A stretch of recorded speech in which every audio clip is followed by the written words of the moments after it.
देखिए, मेरा ये कहना है शुरुआत में लेयर फार्मिंग तो 5000 स्क्वायर फीट से ज़्यादा में शुरू नहीं करना चाहिए। अब इसके बाद जितना एरिया बचा है उसमें अगर आपके पास स्टाफ है तो फिर आप कुछ एरिया वेजिटेबल के लिए अलॉट कर दो।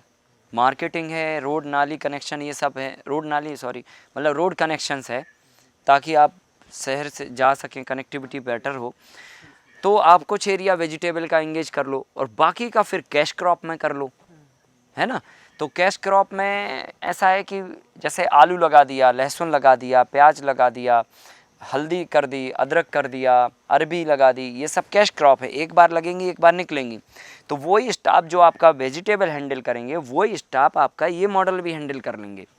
तो उस केस में फिर वेजिटेबल वाला तो वेजिटेबल का ही कैश क्रॉप में ले लो।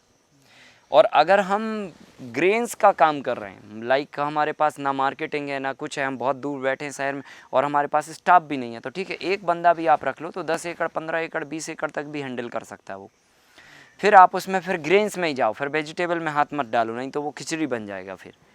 तो या तो वेजिटेबल का फॉर्मेट तैयार कर रहे हो तो वेजिटेबल में फिर कैश क्रॉप में जाओ। जैसे अब हल्दी हो गया, ये है वेजिटेबल लाइक, है ना, लेकिन कैश क्रॉप है, एक बार लग गई 9 महीने तक हमें कुछ नहीं करना, बस पानी मेंटेन करना और एक आध बार कोई स्प्रे वगैरह मेंटेन करना, बस ख़त्म।